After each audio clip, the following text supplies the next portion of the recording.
Okay, hi everybody, and I'm going to do a live today on something maybe a little bit unusual. I'm going to be explaining why I kick people off my page who attack MLM. Well, first of all, you got to understand I kick quite a few people off my page for quite a few different reasons, mainly because I like to have people on my page who are more in line with the way that I think, because I don't want arguments and hassle and what have you. I want to find my tribe. And there's certain things that I will accept and certain things that I won't.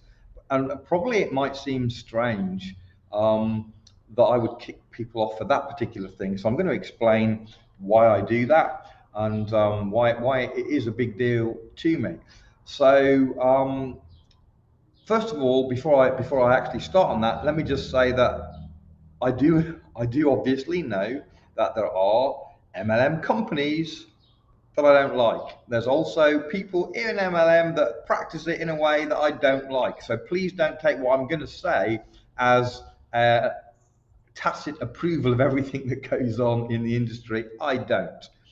But I think everybody has seen posts by people that say, I need some help with, I need a product that will help me with blah, this, that, or the other, but no MLMs.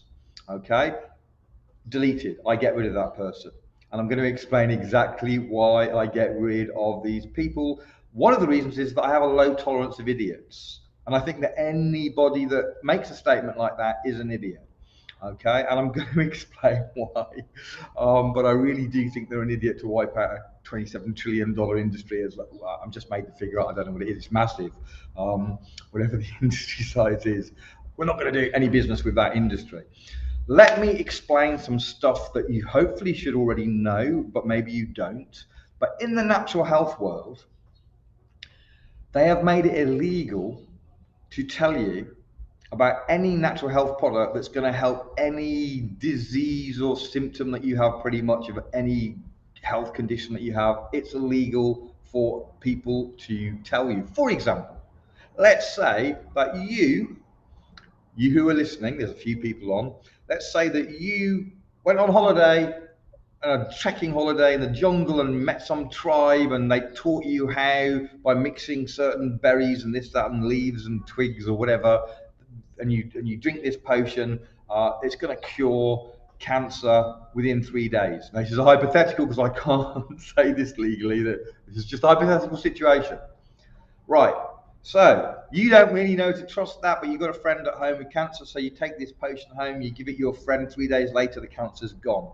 You try it on 10 more people, soon as 100 people, you try it on 100 people, every single one of them, the cancer's gone. You're like, oh my life, I have the cure for cancer. So you start telling people, and you go on to public forums like Facebook and stuff, and you tell them, hey, I've got this potion from wherever, and it cures cancer. You're not going to believe it. You just need to take it once, and right, you are going to jail. You are not allowed to say that. You are not allowed to make claims about natural health products and curing anything, especially not cancer. Okay, does that mean there isn't a natural health product that helps cancer or other things? Well, legally, I can't tell you that. So they have made these laws. So if you're a company that found that product, let's say instead of you on holiday, it was a company, or somebody who created a company around it, you wouldn't be able to tell anybody what it did. Now, I'm using cancer as an example, but that would apply to thyroid issues. It would apply to any health condition. You cannot make health claims about natural products. Now, how well do you, if you find some product that does something, how well is it gonna sell, or how many people are you gonna get it to if you can't tell anybody what it does? Now, obviously, the answer is zero or very, very few. Okay, it's not gonna, and they know that, and that's why they've done it. So basically, they have killed the natural health industry, bam, just like that, with that law. Except the natural health companies have found a way around it. Okay, and what they've done is, so they can't tell people, but if they get their customers who have good results to tell their friends, then they can tell people.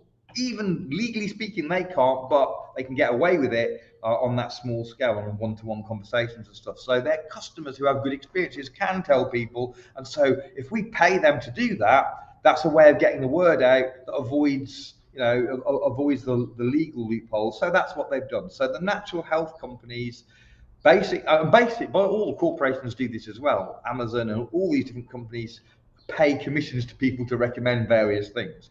But that's the only marketing method available to the natural health companies. So that's all they can do. They can't do the other normal means. So they do it. So they put a lot of time and energy and money into developing products which hopefully, and again, you've got good and bad companies, good and bad products. So just because it's a networking company doesn't mean it's got a good product, but it is the single only way they can get product to market. So that's what they do. Okay, so they pay people, which could be just regular people, Joe Blogs, who tries a product and it helps him with something and he tells his friends and what have you. It could be that, or in many cases it's health practitioners, professionals, people like myself, people the naturopaths and doctors. Dr. Tenpenny is a good, well-known example of someone who recommends certain natural health products that pay a commission. Most of the natural health doctors are involved in recommending products where the company pays them a commission, but many companies, you don't have to be a doctor to recommend, you can be a regular person. So that's how it works, and that's why. Okay, if you have an amazing natural health product that isn't already understood, so here's the exception. So if it's a product people already know about, like let's take for example magnesium as an example, then that doesn't need a word of mouth thing because people already know about magnesium or vitamin C or whatever. So it doesn't need a word of mouth thing. So if you've got a good vitamin C product or a good magnesium product, you could just put that up on a shop and an online shop, and you'd probably get customers and stuff because people know what those are. But if you've got something people don't know, let's say you've got a nanozeolite that people, what the heck's that? Well, now you need someone to tell, but you can't tell if you're the company. You have to go through word of mouth. Okay, so these people who come on then and say, I'm not buying a natural health product through an MLM, it's called, or networking or direct sales, however you want to word it, I'm not buying from them. Basically, they are participating in the complete and utter destruction of the natural health market, because if you get rid of them, that's it. It's all the corporations. In fact, when I talk to people who say things like this, and I'm asked, well, where do you buy it? I buy it from Amazon. So you won't buy it from the private companies that create the products, that invest in the products. You want to go to the corporations that are doing everything they can to destroy the natural health market, and they just leech off those companies. That's what you want to do. You want to go to the corporations because they're not evil. Instead, the private companies that use word of mouth, they're the evil, terrible people. That's the position. So I don't have time for people like that. The other thing is they buy from Amazon and then they want to go to the experts, the Dr. Tenpennies and the people like myself and all the rest of it, and get the help for free from products that they bought from the corporation. No, I don't have time for these people. So if people come on my page and attack companies that market their products through word of mouth, because it is the single only legal way that they can do it, and you attack that, then as far as I'm concerned, you're attacking the entire natural health industry and you're playing into the hands of the corporations. And I have no time for that. I have no time for you on my page. So I am going to remove you. However, if I have some people on my page right now who believe that position, that are anti-MLM, and they want to come on and do a live video with me and knock the arguments back and forth as to why, and I'm very happy to do that. I'm always open for that kind of debate in a respectful way. I won't call you an idiot. I'm calling plural idiots, but I wouldn't do that to an individual I was in a live debate with. So I won't do that. I will just destroy your argument in a polite way. But anyway, so if you're anti-MLM, anti-network marketing, anti-direct sales, anti-affiliate programs, if you're anti all of that word of mouth method of natural health companies reaching the market, and you want to argue that on Facebook, on my page, or on your page, which then appears on my page or whatever, I'm probably going to beat you. No hard feelings. You might be a lovely person. You might be the sweetest, kindest, gentlest, most gorgeous person, but you're not my kind of person, so I'm getting rid of you. Okay, there you go. That's me on attacking MLM and why I kicked those people off my page, along with certain other people. Maybe I've got low tolerance. Maybe it's me. Let me know what you think. Bye.